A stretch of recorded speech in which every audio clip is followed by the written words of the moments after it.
Alright, what's going on, everyone? We are back. In this video, we're looking at the 5-game NBA slate that we have on tap for today. Starting at 7:30, so we have a half hour extra before lock. Nice 5-gamer, let's get into it. NFL was not great this weekend, but basketball was solid. We cashed on Saturday on both sites, and then yesterday cashed on Draftkings. I didn't have a video out for yesterday, but I posted the core pieces like I always do on Twitter, which were Raul Neto, Bradley Beal, Kyle Kuzma, Biyombo, Schroeder, and Steph Curry. And we ended up putting up a 293 on DraftKings FanDuel. Fell short because I didn't play Nato on FanDuel, even though I should have, but oh well, let's see what happens today. So let's get into it. As always, appreciate you guys. Hit the like button on the video. Subscribe if you haven't already. You can check out the website if you want to join, dfsprocess.net. Link is in the description. And let's get started. So this slate looks pretty fun. I like short slates. I like 5 to 6 games. I think you can really dive deep into each one and then kind of break it down. So let's get started. As always, appreciate you guys. Hit the like button on the video. Subscribe if you haven't already. And you can follow on Twitter at the DFS Process for updates. I'll post my core picks whenever I don't have a video out on YouTube over there. Any updates that come out during the day with injuries, like there is a lot of during basketball season. Today we'll probably get some news later with Kevin Durant. They haven't ruled if he's going to play or not today. I think they might rest him, but he's also looked really good and hasn't seemed to like be hurt by his injury last season or like 2 years ago. So I think he could play, but who knows with that team. But we'll go game by game and then kind of give you guys a core selection. So first game, super important on the slate. It's probably one of the most important games. You have the Pistons and the Hawks. A lot of injury news on both sides, especially Detroit. They've already ruled out Derrick Rose and Blake Griffin, so that's nice. We got that news yesterday. Both out due to rest purposes, and that is just going to open up a lot of more minutes for guys like you could see Sekou Doumbouya jump into the starting lineup today at 3,400. He's not the most exciting player to roster for fantasy, but he can get it done with rebounds. Based off of last season's experience playing him at times, he started quite a bit of games in place of Blake Griffin. He's only 3,400, so if he does start, he would be somewhat appealing. And then at the point guard situation, yeah, I just like DeLon Wright so much today at 46. He's coming off of his best game, 42 minutes. I want it to double overtime, but still played 32 in regulation, and he just looks a lot better than like Killian Hayes right now. Hayes is just really struggling in his first 2 games in the NBA as a NBA player. He shot 1 of 7, 3 of 6, and then he's averaging like half a fantasy point per minute. So even though Rose is out, I'm not gonna play him. I'd rather take a shot on DeLon Wright. Small forward, you have Jeremy Grant in this game be super appealing at 59. I think he's gonna really benefit without Blake Griffin. You could see him even get a bump down in the lineup from small forward to power forward if they decide to start like Mikhailuk instead of Doumbouya in place of Blake Griffin. So we'll see, but I think anyways, either way, Grant looks appealing, DeLon Wright looks appealing, and then Mason Plumlee at 57 looks appealing. Like these are the 3 that I really like from the Detroit side with no Griffin and no Rose. All of them are super cheap, and all of them have decent upside against the Hawks. They play super fast, and this game should be high scoring as long as Detroit is able to score enough points to stay in it. And then on the Atlanta side, we have Trae Young, 95. He looks strong if you want to get up to him. We have James Harden on the slate without all of his other playmakers besides Christian Wood. So it's gonna start with James Harden though. But if you can afford Trae Young, you can play him. You have Bogdanovic at 47. I think he looks appealing. And they said Capella's gonna play today. He's 59, but there's a couple of other center plays that I like, and he could be limited a little bit in his first game this season. Moving on to the second game, this game has some question marks on the Brooklyn side. Durant is questionable because they haven't said if he's going to play a back-to-back yet or not. And then Dinwiddie left the game yesterday with a knee injury. He probably won't play, but still haven't ruled him out yet for this contest. So if Durant is out, you're going to want to take a hard look at Kyrie Irving. You're going to want to take a hard look at Karis LeVert. Those would be the 2 top plays on the Brooklyn side. And then on the Memphis side, they are just really thin right now. D'Anthony Melton is out, so they've been giving good minutes to Desmond Bane. Played good minutes in that previous game. Tyus Jones will see some good minutes. again without Melton. It's just John Moran is just having to put the team on his back right now because they have Dylan Brooks at shooting guard, and then they just don't have that much depth. Like their bench is really really thin with guys like Bain, Conchar, Tyus Jones. They're like the 6th, 7th, 8th guys off the bench pretty much. So Brendan Clark's also a decent bench player, but I'm not playing him at 49. Anderson had a huge game, but that was like 14 rebounds. I don't think he'll do that again. So Memphis, I'm really only interested in John Moran. I like him a lot at 83. Price tag is cheap, $1,200 cheaper than like Trae Young. I think he can get the job done just with how much usage he has on the team right now. Moving on to the third game, this game has a chance to kind of get out of hand but OKC did hung in there in that first game. Although it's a much tougher matchup this time out against the Utah Jazz. But you saw SGA just absolutely dominate the usage in that first game, as you would expect. Almost had a triple-double. 20 shot attempts for him, 34 minutes, and he played like really well. Besides, like, even though he only shot 40% from the floor, he played well in terms of getting others involved and getting rebounds. They ended up winning that game. It was SGA with that game winner with a few seconds left. So I think he looks strong. He's only 88K. I'd rather go to John Morant in a similar price range, but I have no problem if you want to play SGA instead. On the Jazz side, I would start with Donovan Mitchell at 76. It's just a pretty good price point for him. He's come out of the gates really struggling, as you would kind of, I mean, not that you would expect from a guy like Mitchell, but coming off of that bubble where he played so much, he hasn't really got his legs under him in the first 2 games, but Mitchell's also just mainly a scorer, and in that bubble, he was doing crazy things with rebounds and assists and just scoring a bunch of points, but 6 of 23 and 6 of 16 to start. Those are some pretty putrid performances. Probably be defended by SGA, who's a decent defender. He was exposed in the bubble last year. Teams would kind of go at SGA, but I think SGA has the ability to be a good defender with his length, and you could take a shot on Mitchell if you think he's going to erupt, but we haven't got to James Harden yet, and we definitely want to touch on Harden. Other guys to look at in this game, maybe Mike Conley if you need a mid-price point guard at 63. George Hill was great in that first game, but he also shot 8 of 9, and he only played 24 minutes, which I definitely expected him to play like close to 30. We kind of got lucky that he shot 8 of 9 and got you 34 fantasy points.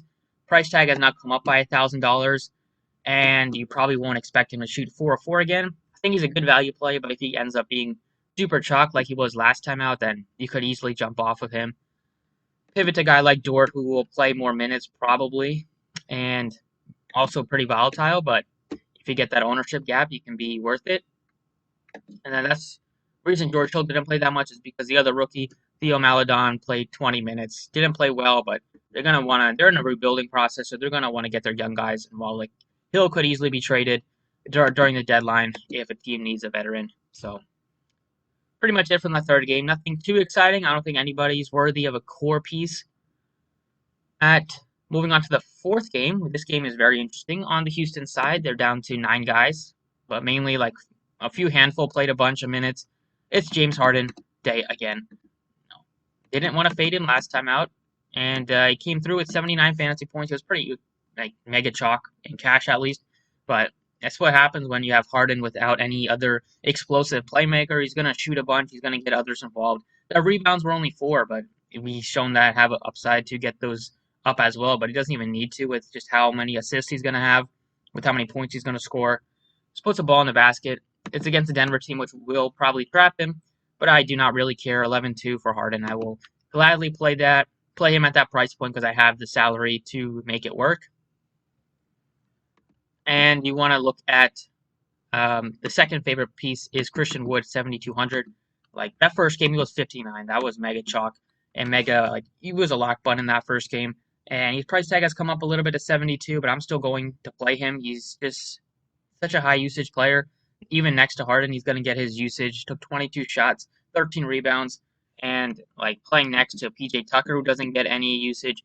Playing next to like David Nwaba, who's not going to take a lot of stuff away. Definitely think Christian Wood is going to be a good value play, even though he's 7,200 and somewhat expensive. He's just going to be commanding so much on that team offensively. All right, moving on. Another piece you can look at in this game is on the Houston side at least is going to be like David Nwaba, even though he doesn't get a ton of usage. He's 3,700 starting, played about 27 minutes. Yeah, was fine. 18 fantasy points, not going to kill you. It was min price last game, so he got you 6x value, but it can probably get you low 20 fantasy points if you're lucky. I like him a little bit better than House, who's now up to like 48. And then on the Denver side, they're pretty much all healthy now, so it's tough because they have a lot of guys that can have a good game. Like you have Jokic, who can go off. You have Murray. You have Porter and Barton. Barton, now that he's back, is going to take some stuff away. If Gary Harris healthy, Millsap. So I think on a slate where we have some teams that are really banged up, I'll kind of go to them instead. But if I wanted to pick a piece, it would probably be Murray. I like him at 7,100. And then I think Porter is playable at 65. And then I think it's a little bit tougher to get to Jokic just because you have Christian Wood and Plumlee, both as only center eligible plays. And then that last game, you have Portland and the Lakers. Anthony Davis missed the first half of a back-to-back, but it seems like he'll probably give it a go today. We'll see. If that happens, then that's just going to take away some of the other value on the team because LeBron already said he's going to play both sets. So don't really see myself going to anybody on the Lakers side, depending on the Davis news. And Portland side, they're also missing a few pieces. Anthony is out because of like close contact reasons, I believe. So you have Covington at 5,200, going to be tasked with playing a lot more minutes there. Also, Derek Jones Jr. looks appealing at 4K. And then Cullum has gone off to a hot start to the season, but I won't play him at 81. That's just a little bit too expensive for me. And Lillard at 10.3, I'll find it tough to get to him. So this is a breakdown of this 5-gamer. Last piece is I'll plug in is David Nwaba. Now, I'm definitely going to start this slate with the Pistons and the Rockets and then kind of go from there. I'll definitely have multiple of each team. So let's go ahead and look on Fanduel's pricing. All right, Fanduel starting off at point guard. Trae Young is 9,800. And then you have Lillard, Irving, and Ja Morant, all above 8K. Kyrie Irving will be very appealing if Durant happens to sit, so we'll have to wait and see on that news. But right now, I like Ja Morant a lot at that price tag at 85. I think on FanDuel he looks appealing. And then you have Mike Conley if you needed a mid-range. You have nobody else at this position. Like Killian Hayes is 38. You could take a shot with him if you wanted to. But I like some other pieces on the Piston side a little bit more than him. So point guard on FanDuel, I'll probably have to pay up for two expensive guys. Shooting guard, start with James Harden, plug him in there. You have SGA, who looks appealing at 78, as does Donovan Mitchell. But I think Harden is just a tough fade. And then you have DeLon Wright, really nice value play at 4,200. He looks really strong. And that's pretty much the main pieces that I like at shooting guard. Small forward, probably go a little bit deeper here, depending on Durant and LeBron. LeBron said he's going to play, so we'll have to take a hard look at him if Davis happens to be out, but I think both will play, so I'll kind of just don't have to play either one. But it will start with Jeremy Grant. I like him a lot. It's 57. It's going to take on a lot more offensive role without Blake Griffin. Going to have a little bit more usage, get more rebounds. And he's a good defensive player on FanDuel. That's important with the blocks and steals. For value, you can look at Kyle Anderson at 46. He looks pretty appealing. Going to play good minutes against Brooklyn. Going to get you, he's pretty volatile, but he can get you a lot of peripherals as he showed last game with 14 rebounds and 10 rebounds. So with just how thin they are as a team, he's going to have to play over 30. And then Derek Jones Jr. is like 3,500. You could take I think 3,700 or 3,600 is Derek Jones. You can take a shot there. You can take a shot on Daniel House. This position is very deep on FanDuel. And then Josh Jackson at 43. Also going to play good minutes. But I think Grant is my favorite. Moving on to power forward, it's Christian Wood season again, 8,100. This position is not super deep. You have Davis if he plays, Wood, and then Collins with Capella back. I'm not that thrilled. Also, I don't like playing Collins in general because he's always fouling whenever I play him. Paisley is 58. He could be somewhat appealing, as is Covington at 5,200. Then if you need value, take a shot on Bogdanovich. Or you can take a shot on Dumboya at the min price. And then centers, Jokic 10K in play on Fanduel. Nurkic is only 68. I like his price tag. I like the price tag on Plumlee as well at 6,000. And that's pretty much it. You could take a shot on Tucker if you wanted to. But these are the 5 pieces that I like. Once again, focusing on the Houston and Pistons side and then throwing in Ja Morant. So that's it for the video. Thank you guys for watching. Appreciate it, and best of luck today.